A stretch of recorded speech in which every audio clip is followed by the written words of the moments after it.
السلام علیکم ورحمۃ اللہ وبرکاتہ۔ بسم اللہ، الحمدللہ والصلاة والسلام علی رسول اللہ وعلی آلہ وصحبہ ومن والہ۔ محترم ناظرین، حمد و صلوات کے بعد آج کے اس لائیو درس میں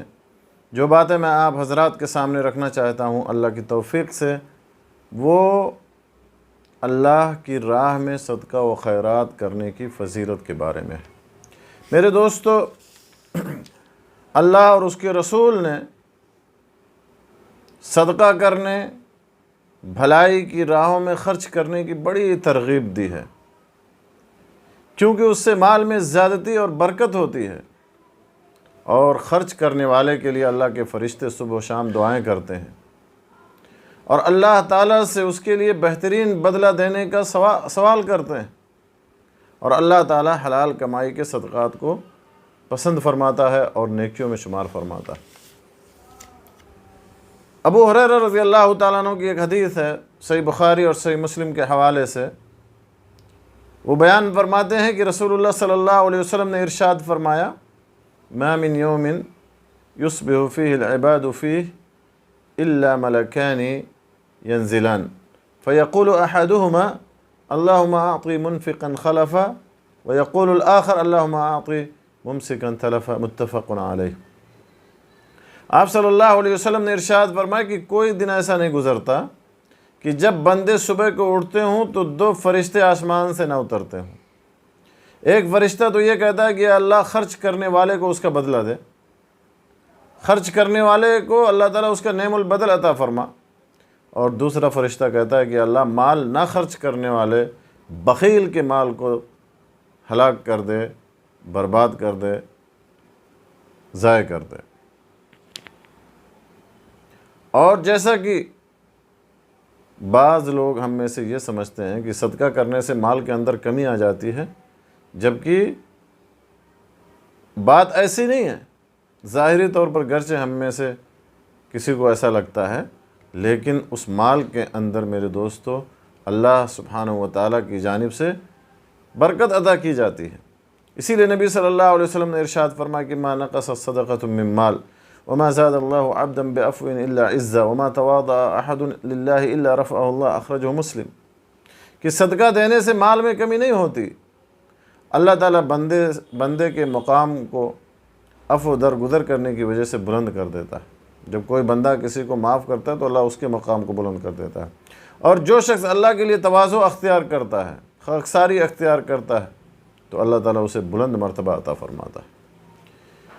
اور یہی نہیں بلکہ اللہ کے نبی صلی اللہ علیہ وسلم نے یہ بھی فرمایا کہ من تصدق بعدل ثمرۃ من کسب طیب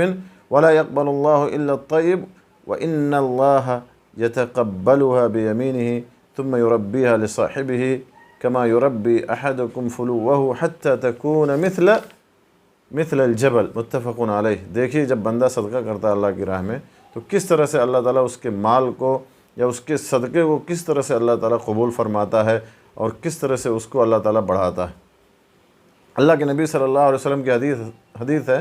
کہ جو شخص حلال کمائی سے ایک کھجور کے برابر صدقہ کرتا ہے، اور اللہ تعالیٰ صرف حلال کمائی کے صدقے کو قبول کرتا ہے، تو اللہ تعالیٰ اسے اپنے داہنے ہاتھ سے قبول کرتا ہے، پھر صدقہ کرنے والے کے لیے اسے بڑھاتا رہتا ہے، بالکل اسی طرح سے جیسے کوئی اپنے جانور کے بچے کو کھلا پلا کر کے بڑھاتا ہے، یہاں تک کہ اس کا صدقہ پہاڑ کے برابر ہو جاتا ہے۔ تو میرے دوستو، اللہ کی راہ میں صدقہ کرنے کا یہ مقام اور مرتبہ کہ اللہ تعالیٰ اسے اپنے دائنے ہاتھ سے قبول کرتا ہے، اور پھر اسے صدقہ کرنے والے کے لیے بڑھاتا ہے۔ ایک اور حدیث میں اللہ کے نبی صلی اللہ علیہ وسلم نے فرمایا، عبداللہ ابن مسعود رضی اللہ تعالیٰ عنہ سے وہ حدیث مروی ہے کہ لا حسد الا في اثنتين، رجل آتاه الله مالا فسلطه على هلكته في الحق، ورجل آتاه الله حكمة فهو يقضي بها ويعلمها، متفق علیہ۔ آپ صلی اللہ علیہ وسلم نے فرمایا کہ حسد صرف دو باتوں میں جائز ہے، اور یہاں حسد سے مراد رشک ہے، غبطہ ہے۔ ایک تو اس شخص پر جسے اللہ تعالیٰ نے دولت دی ہو اور وہ اس دولت کو راہ حق میں خرچ کرنے پر بھی قدرت رکھتا ہو، اور دوسرا شخص وہ جسے اللہ تعالیٰ نے حکمت کی دولت سے نوازا ہو اور وہ اس کے ذریعے سے فیصلہ کرتا اور لوگوں کو اس کی حکمت کی تعلیم دیتا۔ تو میرے دوستو، اللہ کی راہ میں صدقہ و خیرات کرنا یہ بہت ہی مبارک عمل ہے۔ اس سے مال میں زیادتی ہوتی ہے، مال میں برکت ہوتی ہے، کمی بالکل نہیں ہوتی۔ فرشتے ایسے بندے کے لیے دعائیں کرتے ہیں، اس کے لیے اللہ سبحانہ و تعالیٰ سے بہترین بدلے کا سوال کرتے ہیں۔ اللہ تعالیٰ حلال کمائی کے صدقات کو پسند کرتا ہے۔ جو شخص حرام کمائی سے صدقات اور بھلائی کے کاموں میں خرچ کرتا ہے اس کا اللہ کے یہاں کوئی ثواب نہیں ملتا۔ اس لیے ہمیں چاہیے کہ ہمیشہ اللہ تعالیٰ کی راہ میں حلال کمائی سے خرچ کریں اور حلال کمائی سے ہی صدقہ و خیرات کریں، اور صدقہ مال میں برکت اور بڑھوتری کا سبب ہے۔ اللہ سبحانہ و تعالیٰ سے دعا ہے کہ اللہ تعالیٰ ہمیں حق بات کہنے، سننے، سمجھنے اور اس پر عمل کرنے کی توفیق بخشے، آمین۔ وآخر دعوانا الحمدللہ رب العالمین، وصلی اللہ علی نبینا محمد وعلی آلہ وصحبہ اجمعین، وجزاکم اللہ خیرا واحسن الیکم۔